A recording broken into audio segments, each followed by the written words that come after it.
Комисар Бенков представлял. Greetings! I, Commissar Binkov, present you Russia versus Turkey. What would happen if these two countries went to war? No nukes allowed as usual, and allies' international politics and morale are ignored. There are two options here. One, an air war with missiles and aircraft only, and other, a full-fledged land war. Russia has more cruise missiles with longer reach. It also has a ballistic missile force which could cover a fair part of Turkey.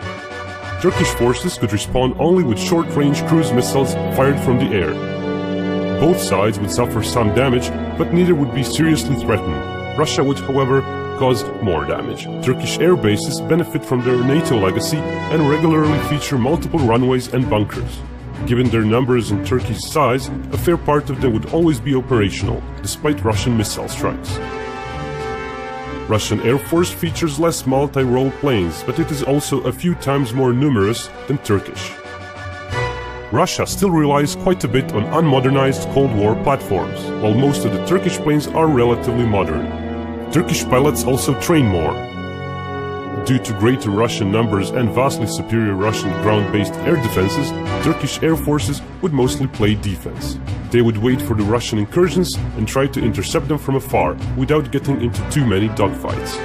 While not modern nor numerous, Turkish SAM systems would still present a valid threat to Russian attackers, especially the half of the fleet which hasn't been modernized since the Cold War.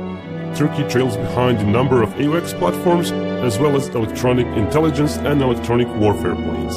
They would put Turkish SAMs in a dangerous position, forcing them to relocate often and relegate them to occasional harassing role. Perhaps more dangerous than Hawk SAMs would be Turkish low-altitude SAMs, which are more numerous.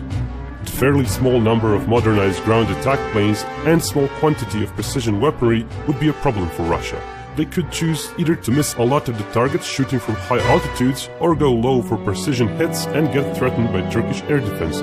Without a land incursion, such an air war would be a protracted event where both sides would suffer.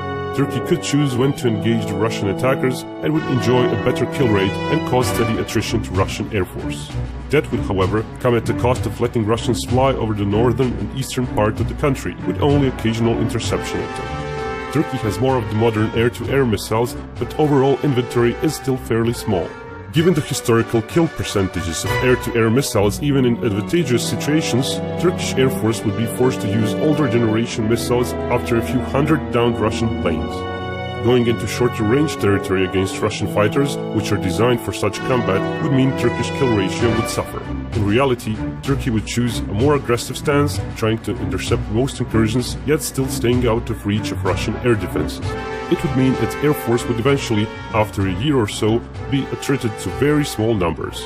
Likewise, after a year or more of such air war, Russian Air Force would be lacking possibly half of their initial fleet.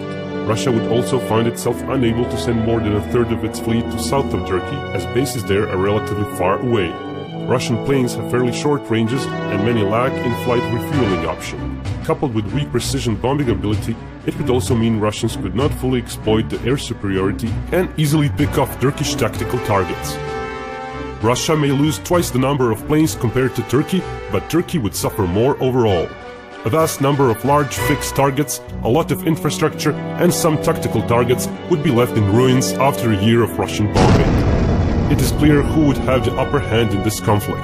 Winner, Russia. Now, if land forces would enter the fray, that might change the dynamic of the war. More about that scenario in Russia versus Turkey, the land war.